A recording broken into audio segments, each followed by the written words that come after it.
Olá pessoal, tudo bem? Vamos nessa então. Dentro desse bloco eu vou trazer para vocês aí conceitos importantes, trazer para vocês aí a definição do que é uma função sobrejetora, o que é uma função injetora e o que é uma função bijetora. Vamos organizar então as ideias, dar uma relembrada nessa parte. Vem comigo então, bora lá. Moçada, dentro então da parte de funções, dentro desse bloco a gente foca nesses três conceitos, ok? Que são importantes.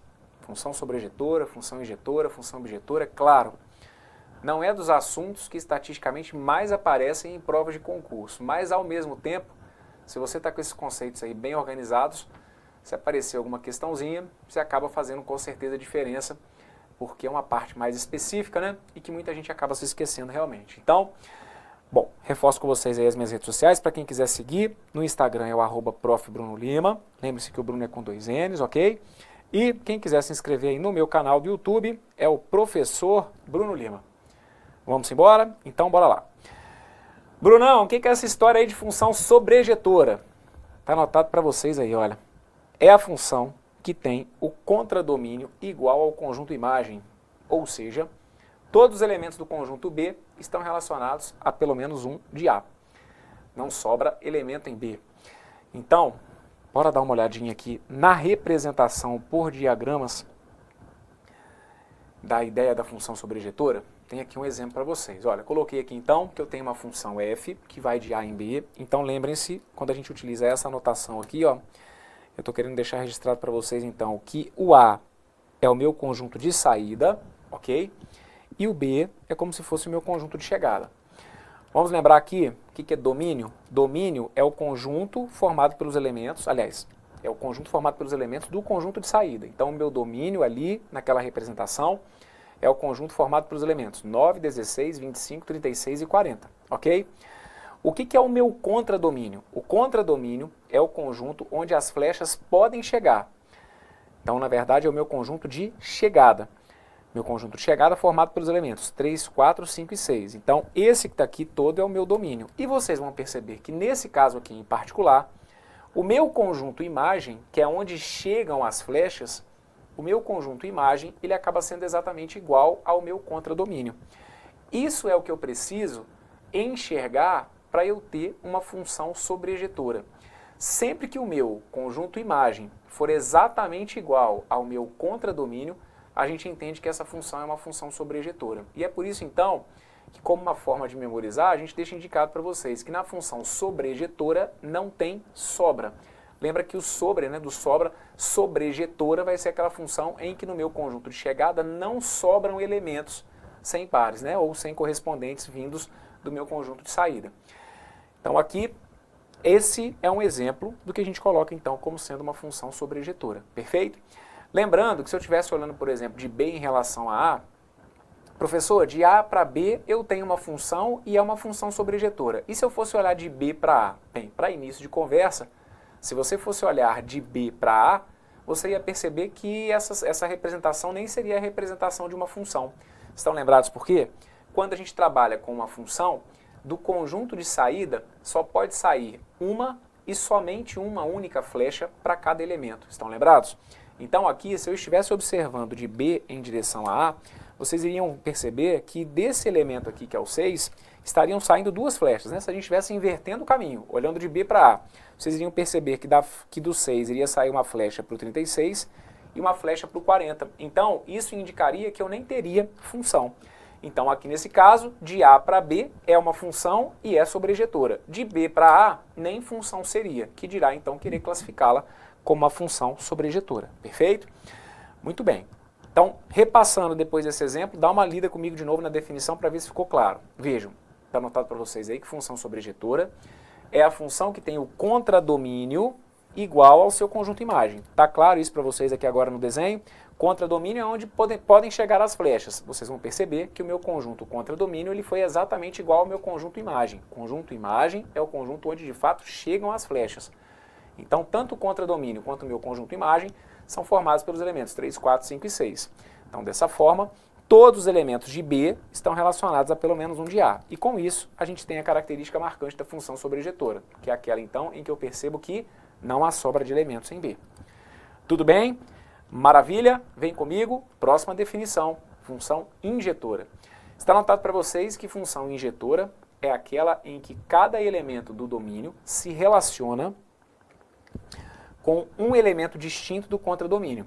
Assim, o conjunto imagem obrigatoriamente possui elementos distintos. Vamos dar uma olhadinha aqui então no que seria uma função injetora. Está aqui anotado para vocês, olha. Esse exemplo que está aqui é um exemplo de uma função injetora. Na função injetora, vocês vão perceber que a gente não pode ter mais de uma flecha chegando no mesmo elemento. Quando a função é sobrejetora, isso pode acontecer, igual aconteceu aqui. Tá vendo aqui? Olha, no elemento 6, por exemplo, eu tive duas flechas que chegaram aqui no meu elemento 6. Isso na função sobrejetora não é problema, certo? Desde que não sobrem elementos no meu conjunto de chegada, a função vai ser sobrejetora. Não me interessa se todos, por exemplo, chegarem no único elemento. Isso não é problema. Quando a função ela é injetora, isso já passa a ser uma condição. Lá no meu conjunto de chegada, onde chegarem as setinhas, essas setinhas, para cada elemento vindo de A, tem que chegar uma única seta no elemento de B. Não poderia acontecer isso aqui, por exemplo. Claro que dessa forma já não seria função, mas, aliás, vamos colocar aqui, olha, não poderia acontecer isso aqui, por exemplo, olha. O 9 e o 16, por exemplo, irem lá no 4, certo? Então, nesse caso, como a gente percebe que aqui, olha, no meu conjunto de chegada, cada elemento da imagem está associado a um elemento lá do meu conjunto de saída, a gente tem com isso, então, um exemplo do que seria uma função injetora. Perfeito? Brunão, e se eu colocasse assim, olha, vamos supor que eu tivesse uma situação parecida com essa, olha, 1, 2, 3, 4. E suponhamos que eu tivesse que associar esses elementos aqui ao seu quadrado. Então, 1 ao quadrado, 1, 2 ao quadrado, 4, 3 ao quadrado, 9, 4 ao quadrado, 16. E suponhamos que no meu conjunto domínio eu tivesse exatamente esses 4 elementos, o 1, o 4, o 9 e o 16. Bem, como que eu faria então a ligação desses elementos? Bem, não é para levar o elemento do conjunto de saída ao seu quadrado no conjunto de chegada? Então, 1 se eu for levar ao quadrado vai dar 1, o 2 se eu for levar ao quadrado vai dar 4, o 3 se eu for levar ao quadrado vai dar 9 e o 4 se eu for levar ao quadrado vai ter que dar o quê? Vai ter que dar 16.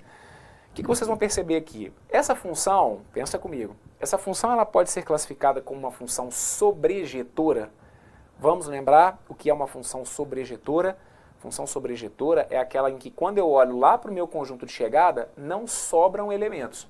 Ou seja, a minha função sobrejetora é aquela que tem o meu contradomínio exatamente igual ao meu conjunto imagem. Que seria exatamente o que iria acontecer aqui, concordam comigo? O meu conjunto de chegada, ou seja, o meu contradomínio, é o conjunto B. Ele é formado por quais elementos? O 1, o 4, o 9 e o 16. E o meu conjunto imagem? O conjunto imagem é onde chegam as flechas, só que as flechas aqui chegaram em quais elementos? No 1, no 4, no 9 e no 16. Então, o meu conjunto imagem é exatamente igual ao meu conjunto contradomínio. Então, eu posso dizer que essa função que está aqui, por exemplo, ela é uma função o quê? Ela é uma função sobrejetora. Beleza? Agora, eu posso dizer que essa função que está aqui ela é uma função injetora. O que é mesmo a função injetora? A função injetora vai ser aquela que quando você olhar lá para o meu conjunto de chegada, você vai ver que em cada elemento chega exatamente uma seta. Ou que nos elementos em que chega, vamos até melhorar a fala, né? Nos elementos em que chegam a flecha, nos elementos em que chegam a seta, em cada um deles chega apenas uma seta. E é exatamente o que a gente tem aqui. Onde que a gente chega? Onde que essas flechas chegam? Essas flechas chegam no 1, no 4, no 9 e no 16. E quantas flechas que chegaram em cada um desses elementos? Apenas uma. Então é sinal de que essa função que está aqui, ela também é classificada como uma função o quê? Como uma função injetora, beleza? É como se eu tivesse aqui uma proporção de 1 para 1. Para cada elemento de A, eu tenho um elemento de B, certo? Muito bem, vamos colocar um outro exemplo aqui só para a gente fixando as ideias e verificando se o que eu estou falando está fazendo sentido para vocês. Vamos supor que eu coloque para vocês isso aqui, olha. Meu conjunto A e meu conjunto B. Olha aqui a situação que eu vou ter. Suponhamos que eu coloque aqui para vocês, olha, o 1, o 2, o 3, o 4 e o 5. E que aqui eu coloque assim, olha, o 2, o 3, o 4, o 5 e o 6. E aí eu faço a ligação da seguinte maneira, olha. O 1 ligado no 2, o 2 ligado no 2, o 3 ligado no 3, o 4 ligado no 5 e o 5, por exemplo, ligado no 6, ok? Então aqui eu tenho uma relação entre os elementos de A e de B. Brunão, mas de onde que você tirou que o 1 tem que estar ligado no 2, que o 2 tem que estar ligado no 2? Aqui, as minhas escolhas foram totalmente arbitrárias, certo? Lembre-se que dependendo da situação, a gente vai ter uma lei de formação, pode ser, por exemplo, uma expressão algébrica, ou mesmo pode ser alguma orientação por escrito de como você vai relacionar esses elementos, como pode acontecer de aparecer como eu coloquei para vocês aqui. Coloco simplesmente a representação e a partir daí eu faço as ligações sem nem dar de justificativo, vamos dizer assim, certo? O que eu preciso que vocês entendam é que existe uma relação entre os elementos de A e de B. Eles estão de alguma forma relacionados, certo? Essa relação, ela pode ser classificada como uma função? Sim. Por quê? Porque do meu conjunto de saída, eu percebo que sai apenas uma flecha de cada um dos elementos. E mais do que isso, nós percebemos que no meu conjunto de saída, eu não tenho elementos que ficam sem sair flecha, certo? Lembre-se, se no meu conjunto de saída de algum dos elementos não saísse flecha, isso seria motivo para que a representação não fosse de uma função. E mais do que isso, se de algum elemento do meu conjunto de saída saíssem duas ou mais flechas, isso também seria ponto para que aquilo ali não fosse função. Então, do jeito que está representado, é uma função. Agora eu quero que você diga para mim o seguinte, essa função ela é uma função sobrejetora? Sim ou não? Pensa comigo. Essa função que está aqui, ela é uma função sobrejetora? Com certeza não. Por quê? Quando a função é sobrejetora, nós percebemos que o conjunto imagem tem que ser exatamente igual ao meu contradomínio. Não foi isso que a gente viu agora há pouco na definição de função sobrejetora?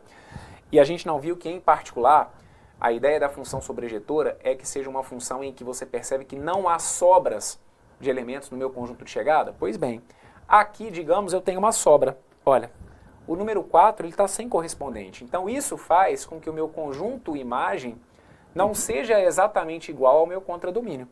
Só para a gente reforçar, o que seria o contradomínio? O contradomínio seria o conjunto formado por quais elementos? O 2, o 3, o 4, o 5 e o 6. Está claro isso? Contradomínio é onde poderiam chegar flechas. Então, todos os elementos que estão no meu conjunto de chegada. O 2, o 3, o 4, o 5 e o 6. Esse é o contradomínio. Qual que seria o meu conjunto imagem? O conjunto imagem é onde chegam as flechas. As flechas chegaram em quais elementos? As flechas chegaram no 2, no 3, no 5 e no 6. Então, você vai perceber claramente que o meu conjunto imagem não é exatamente igual ao contradomínio. Então, aquela função que está ali, ela não pode ser classificada, por exemplo, como uma função sobrejetora.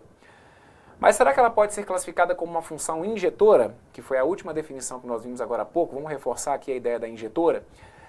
Na função injetora, você percebe que lá no meu conjunto imagem, os elementos que recebem flecha só podem receber apenas uma flecha.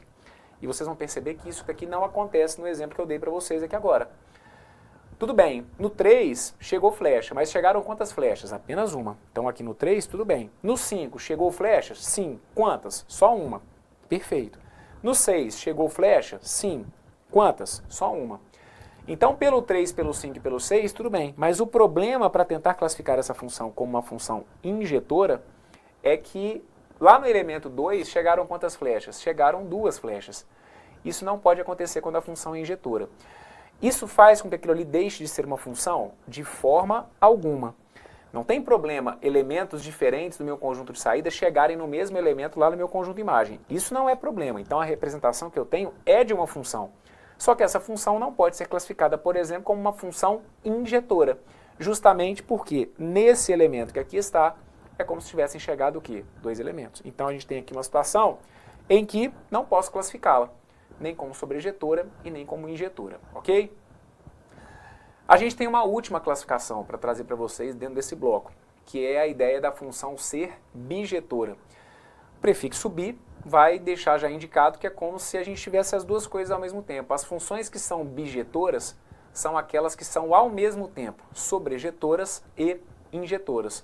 Então por isso que eu dei uma revisada aqui, por isso que eu estou batendo tanto na tecla com vocês sobre o que são funções sobrejetoras e o que são funções injetoras, porque isso é básico para que você consiga entender a terceira classificação, que é a de que é uma função, do que é uma função bijetora. Vamos dar uma olhada então no exemplo para a gente tentar visualizar o que acontece? Então olha, para você que anotou esse exemplo que está aí no seu material, deixe registrado que essa que está aqui, olha, ela não é sobrejetora e também não é injetora, ok? Apesar de eu ter feito uma anotação aqui no slide da função injetora, mas esse aqui foi um exemplo que a gente viu que não funciona nem para uma nem para outra, perfeito? Bora lá, então vem comigo, ó. Dá uma olhada aqui na ideia de função bijetora. Função bijetora é a função que é tanto injetora como bijetora. Isso quer dizer que o conjunto do contradomínio é obrigatoriamente igual ao da imagem e que cada elemento do domínio tem elementos distintos do conjunto imagem. Então, vamos dar uma olhada aqui na representação que eu trouxe para vocês aqui. Isso que daqui, moçada, é um exemplo de função bijetora. Veja se vocês concordam comigo. A função bijetora, ela tem que ser sobrejetora. O que é uma função sobrejetora? Cuidado para não confundir os nomes, mas o que é uma função sobrejetora? A função é sobrejetora quando lá no seu conjunto imagem não há sobras. De maneira prática vai ser isso. A função vai ser sobrejetora, se você olhar para o seu contradomínio e perceber que naquele contradomínio não há sobras, ou seja, que todos os elementos acabaram recebendo flecha. De maneira mais formal, o que a gente viu é que, para ser sobrejetora, o contradomínio teria que ser exatamente igual ao conjunto imagem, que é o que a gente tem aqui, concordam? Vamos lá, o que é o contradomínio nessa representação? Deixa eu encher o seu saco para você ir guardando esses conceitos comigo. O que seria o contradomínio? Qual conjunto é o contradomínio? É o conjunto formado pelos elementos 3, 4, 5 e 6. E qual é o conjunto imagem? Ora, o conjunto imagem é onde as flechas chegaram. Só que as flechas chegaram em quem? Em 3, 4, 5 e 6. Então, peraí, ela é uma função sobrejetora, perfeito? Justamente porque o seu contradomínio é igual ao conjunto imagem. O que eu precisaria ter mesmo para que a função fosse injetora? Quando a função for injetora, vocês vão perceber que lá no meu conjunto de chegada, chegam flechas para os elementos, e dessas flechas que chegam nos elementos do conjunto imagem, elas vêm de caminhos diferentes. Então, nenhum elemento do meu conjunto imagem tem o mesmo representante lá no meu conjunto de saída, que é também o que acontece aqui. Vocês vão perceber que no 3 chegou apenas uma flecha, no 4 chegou apenas uma flecha, no 5 chegou apenas uma flecha e no 6 chegou apenas uma flecha. Isso faz com que a minha função seja classificada também como uma função injetora. Logo, se ela é sobrejetora e é injetora, ela pode ser classificada como uma função o quê? Como uma função bijetora. E aí vocês vão perceber que de A para B, de A para B nós tínhamos uma função, beleza? Vocês vão perceber que de B para A nós também temos uma função e, em particular, de B para A, a gente vai perceber que essa função também vai ser uma função o quê? Uma função bijetora. Isso, inclusive, vai ser uma regra. Toda vez que a gente tiver uma função que seja bijetora, de A para B, a gente vai ter essa classificação, e se a gente observar de B para A, a gente vai perceber que isso também vai acabar acontecendo. Então aqui, se eu fizesse o caminho inverso, e se eu passasse a entender o meu conjunto de saída como sendo o meu conjunto B, ou seja, se o meu conjunto B fosse o meu domínio, e se o meu conjunto A fosse o meu conjunto de chegada, ou seja, o meu contradomínio, vocês iriam perceber que o meu conjunto imagem seria exatamente igual ao meu contradomínio, certo? Olhando de B para A, é como se o meu conjunto contradomínio fosse o 9, o 16, o 25 e o 36. E é como se o meu conjunto imagem fosse quem? O 9, o 16, o 25 e o 36. Então, ela seria uma função sobrejetora. E seria também injetora justamente pelo fato de que lá no meu conjunto de chegada, chega apenas uma flecha em cada um dos elementos que eu tenho. Se ela é bijetora e se ela é sobrejetora e se ela é injetora, eu posso dizer então que ela é sobrejetora. Então fiquem ligados nessa observação que eu coloquei. Sempre que eu tiver uma função bijetora, a gente vai poder dizer que de A para B ela tem essa classificação, assim como de B para A ela também vai ter essa classificação. Na prática, vocês vão perceber que a representação de uma função bijetora, ela vai ter que ter exatamente a mesma quantidade de elementos, certo? No meu conjunto de saída e no meu conjunto de chegada, e vocês vão perceber que a proporção ali vai ser de 1 para 1, ok? Então, vistas aqui essas três classificações, vamos dar uma olhada comigo nesses exemplos que eu coloquei aqui, só para a gente fixar um pouquinho as ideias, tá bom? Coloquei aqui para vocês, olha, 4 exemplos, e aí a gente vai classificar essas funções aí como sendo sobrejetoras, injetoras, bijetoras, ou se acontecer, pode ser que a gente tenha aí alguma que não vá se enquadrar em qualquer um desses perfis. Então dá uma olhada comigo aqui na letra A, por exemplo. A minha função, primeiro, para início de conversa, está claro para vocês que essa representação que está aqui é a representação de uma função, para início de conversa, isso que aqui é uma função. Para ser função, o que você tem que observar? Conjunto de saída, está saindo uma seta de cada um? Sim. Tem algum elemento que ficou sem seta? Não. Então pronto, aquilo que está ali é uma função, ok? É uma função, aí eu posso tentar classificá-la. Posso verificar se ela é sobrejetora, injetora, bijetora, ou pode acontecer de realmente ela não se enquadrar em qualquer um desses perfis. Vamos tentar verificar se ela é sobrejetora? Para ser sobrejetora, você vai ter que perceber que não pode haver sobra de elementos no meu conjunto de chegada, que é exatamente o que nós temos aqui. Concordam comigo? Se a gente for observar, vocês vão perceber que lá no meu conjunto de chegada não tem elementos que fiquem sem correspondentes no meu conjunto de saída. Então significa que nesse caso, o meu conjunto imagem é exatamente igual ao meu contradomínio. Aqui vocês estão vendo que eu nem coloquei valores, certo? Mas a representação das flechas me mostra que o meu conjunto imagem seria formado por esses 4 elementos, sejam eles o que forem, certo? E ao mesmo tempo, esses 4 elementos acabam constituindo o quê? O meu conjunto de chegada. Então, como nesse caso, o meu o meu contradomínio é exatamente igual à imagem, eu posso dizer que ela é sobrejetora. Bom, mas se ela for também injetora, aí eu posso classificá-la de uma maneira mais ampla, como se fosse bijetora. Só que para ela ser injetora, eu precisaria que no meu conjunto de chegada chegasse flecha em todos os elementos, melhor, chegasse apenas uma flecha em cada um dos elementos, o que não acontece aqui. Concordam comigo? Essa que está aqui, moçada, vocês vão perceber, olha, que esse elemento que está aqui, ele acaba recebendo quantos correspondentes lá do meu conjunto de saída? Ele tem 2 correspondentes no meu conjunto de saída. Então significa que ela não pode ser classificada como uma função o quê? Injetora. Quando ela for injetora, você vai perceber que lá no conjunto de chegada vai chegar apenas uma flecha para cada cara, beleza? Nesse caso que está aqui, então, não posso dizer que ela é sobrejetora, desculpa, que ela é injetora. Logo, ela será apenas sobrejetora. Ok? Tá aqui, olha. Essa aqui é uma função sobrejetora, beleza? Vem comigo, vamos dar uma olhadinha na letra B. Na letra B, para início de conversa, nós temos a representação de uma função, sim ou não. Aquilo que está representado ali, aquela jogada dos diagramas, é a representação de uma função, sim ou não? Sim. Por que que é função? Para início de conversa, por que que é função?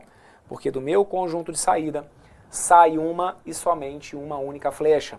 De nenhum daqueles elementos saiu mais de uma flecha e nenhum elemento ficou sem sair, né? Nenhum elemento ficou sem correspondente no meu conjunto de chegada. Então, para início de conversa, ela é uma função.